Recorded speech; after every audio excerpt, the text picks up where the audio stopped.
बिस्मिल्लाहिर्रहमानिर्रहीम। अस्सलाम वालेकुम। मैं हूँ काशिफ ज़हूर और आप देख रहे हैं काशिफ फूड सीक्रेट। सबसे पहले पढ़ लेते हैं दुरूद पाक सल्लल्लाहु अला मोहम्मद सल्लल्लाहु अलैहि वालैहि वसल्लम।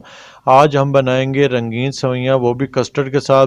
बिल्कुल क्रीमी टेक्सचर बनेगा, बहुत ही टेस्टफुल बनने वाली हैं। ये स्पेशल सवैयाँ हैं, ये इस दफ़ा ज़रूर ट्राई करें। इंशाल्लाह सबको बहुत पसंद आने वाली हैं। बहुत झटपट, बहुत जल्दी और बहुत आसानी से बन जाती हैं। आधा घंटा नहीं लगता और ये ढेर सारी बनकर तैयार हो जाती हैं। आइए मेरे साथ ये रेसिपी बनाते हैं। मैंने एक कढ़ाई ले ली, इसमें 1 चम्मच मैंने घी ले लिया, इसको मैंने मेल्ट होने दिया और इसमें मैंने सवैयाँ शामिल कर दी। 150 ग्राम सवैयाँ हैं, ये पैकेट में 150 ग्राम ही आती हैं रंगीन सवैयाँ। इसको मैंने शामिल कर दिया और इसको मैं हल्का सा फ्राई कर लूँगा। हाँ, आप कहेंगे काशिफ भाई ये तो फ्राई नहीं होती, आप क्या कर रहे हैं? अगर आप टेस्टफुल बनाना चाहते हैं और ऐसा जायका बनाना चाहते हैं, खाने वाला आपका जायका याद रखे और कहे कि हमने वहाँ से जो सेवइयाँ खाई थी उसका तो जायका कुछ चेंज ही था, कुछ अलहदा से ही था, हमसे ऐसी क्यों नहीं बनती, और आपसे इसकी रेसिपी पूछें तो फिर मेरे तरीके से बनाएं।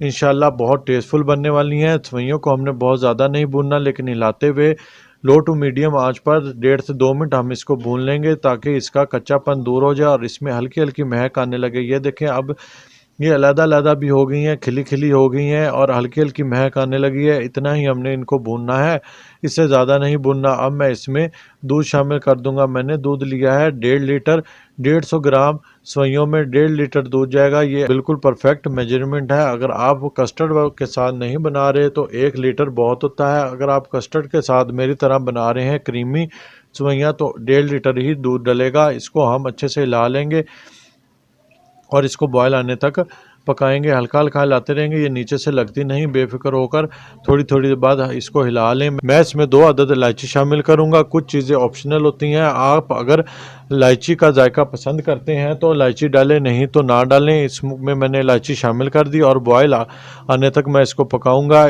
और इतनी देर में है मैं इधर साथ कस्टर्ड तैयार कर लेता हूँ।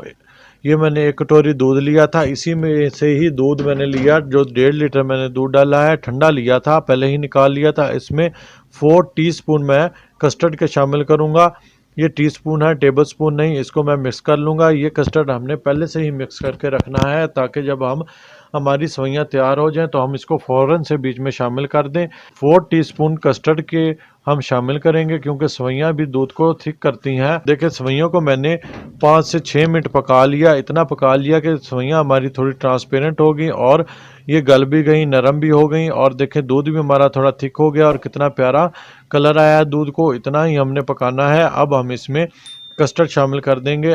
आप कहेंगे काशिफ भाई अभी तक तो आपने मीठा चीनी शामिल किया ही नहीं। हाँ जी, अभी हम नहीं शामिल करेंगे। हमने इसका बहुत ही ब्राइट कलर लेके आना है, इसका डल कलर नहीं करना। कलर अगर आप ब्राइट बनाना चाहते हैं तो चीनी एंड में शामिल करें, जिस वक्त मैं शामिल करूंगा। कस्टर्ड मैं थोड़ा थोड़ा करके शामिल करूंगा और इसको अच्छे से मिक्स कर लूँगा ताकि इसमें गुठलियाँ भी ना बने। देखिए, कस्टर्ड मैंने अच्छे से शामिल कर लिया। अब मैं इसमें चीनी शामिल कर दूंगा। 1 कटोरी चीनी की शामिल की है, इससे ज़्यादा नहीं मैं शामिल कर रहा। आप अपने मीठे के हिसाब से, अपने जायके के हिसाब से कम या ज़्यादा कर सकते हैं। अब हमने इसको ज़्यादा नहीं पकाना, सिर्फ चीनी को मेल्ट होने तक पकाना है और फ्लेम को ऑफ कर देना है। बहुत ज़्यादा हम इसको नहीं पकाएंगे क्योंकि हमारा कस्टर्ड डालते ही सेवइयाँ थिक हो गई हैं। इतनी हमने थिक करनी है, ये देख लें इसकी थिकनेस, इतनी हम इसको थिक करेंगे, इससे ज़्यादा नहीं करेंगे। और इसको हम अब ठंडा कर लेंगे। हमने इसको ठंडा करके डिश आउट करना है। मैं आपको ठंडा करके मिलता हूँ। देखें, सेवइयाँ हमने अच्छे से ठंडी कर ली और ये देखें कितनी थिक हो गई हैं। इतना ही हमने कस्टर्ड डालना होता है। ये बिल्कुल परफेक्ट मेजरमेंट है जो आपको मैंने बताई है। देखें माशाल्लाह कितनी थिक और कितनी क्रीमी टेक्सचर वाली बनी है और बहुत ही कलरफुल बनी है। और देखें कितना चमकदार कलर है।